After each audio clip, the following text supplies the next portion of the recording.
Bienvenue sur Ludibule Création. Je suis ravie de vous retrouver aujourd'hui pour réaliser ensemble cette jolie boîte qui est coordonnée à la carte que nous avons réalisée ensemble mercredi, que je vous remontre juste ici. Cet étui, le voici. On a le Bonne Fête des Mères ainsi que des fleurs, toujours notre joli ruban.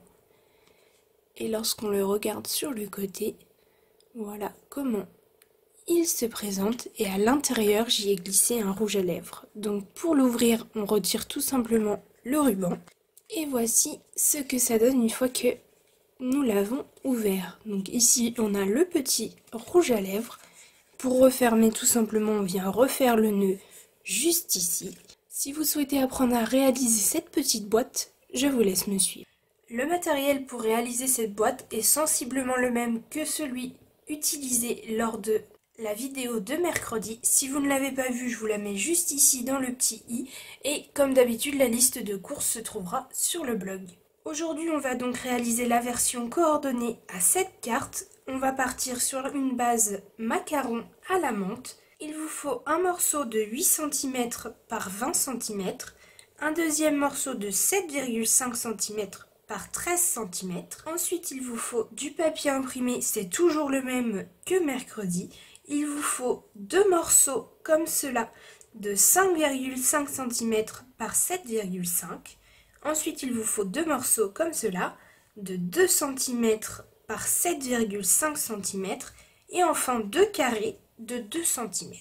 Il vous faut aussi une bande de papier blanc pour notre message et elle fait 1,9 cm de large. Pour commencer, on va prendre ce morceau, donc notre plus long morceau, dans le sens du paysage et on va venir faire un pli à 2,5 cm et un autre à 8,6 cm. Une fois que c'est fait, j'ai mes plis qui sont par ici. Je vais tout simplement faire un tour complet et faire exactement la même chose de ce côté. Donc un pli à 2,5 et un autre à 8,6. Une fois les plis faits sur ce morceau, on peut prendre le deuxième morceau. Et lui, rien de plus simple, on va faire un pli à 2,5 cm pour les quatre côtés. Je vous le rappelle une fois encore, le plan de coupe est disponible sur le blog.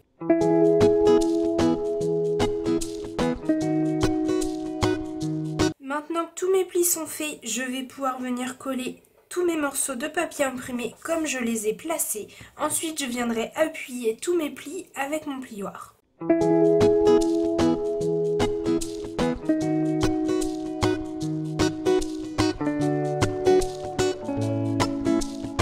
Voilà ce que ça donne une fois que j'ai appuyé mes plis. Je peux prendre ma perforatrice trio détaillé afin d'arrondir mes quatre angles juste ici. Une fois que mes angles sont arrondis, je prends ma règle et mon crayon. Je vais me placer à 2 cm de chaque côté, donc à 2 et à 6 cm, comme ceci, donc ici en haut et ici en bas. Et ensuite, une fois que j'ai fait mon petit repère à 2 et à 6, je veux en faire un à 1 cm du bord, donc juste ici.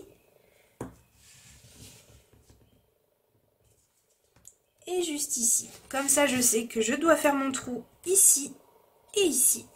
Je fais la même chose pour ce côté et je viens percer mes trous.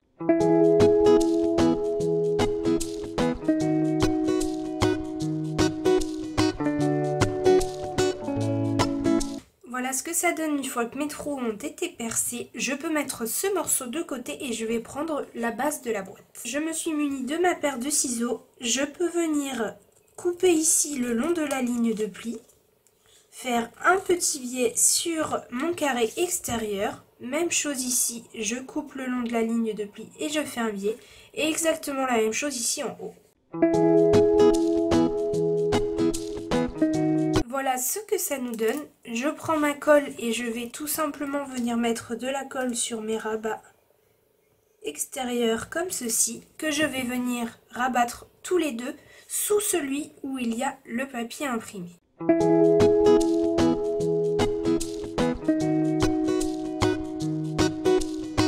Donc on peut mettre le rouge à lèvres dès maintenant à l'intérieur ou autre chose si vous souhaitez mettre autre chose dans votre boîte.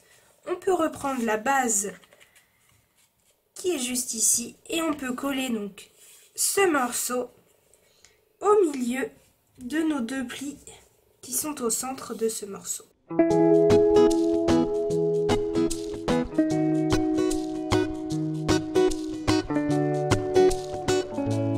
Et voilà ce que ça donne une fois que c'est fait. Maintenant, on va pouvoir venir faire la même décoration que juste ici.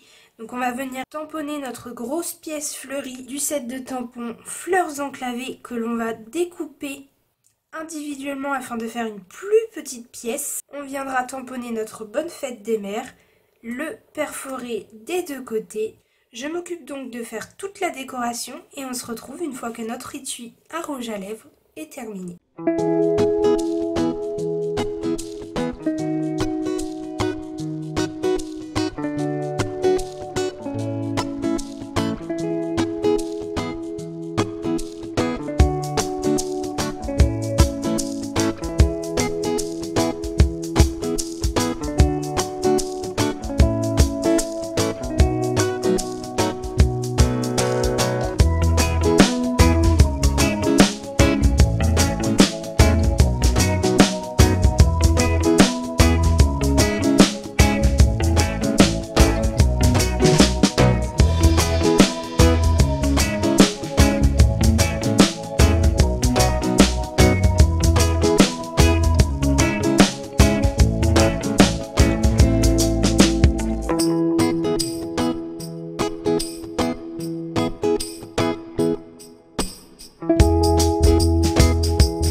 Et voici ce que ça donne une fois la décoration terminée. On a maintenant un étui tout en douceur pour un rouge à lèvres ou pour toute autre chose que vous souhaiteriez mettre à l'intérieur. Et je vous montre donc à quel point la carte et l'étui sont coordonnés et j'adore cet ensemble. J'espère que ce petit tutoriel vous aura plu. Si c'est le cas, comme d'habitude, n'hésitez pas à mettre un petit pouce en l'air.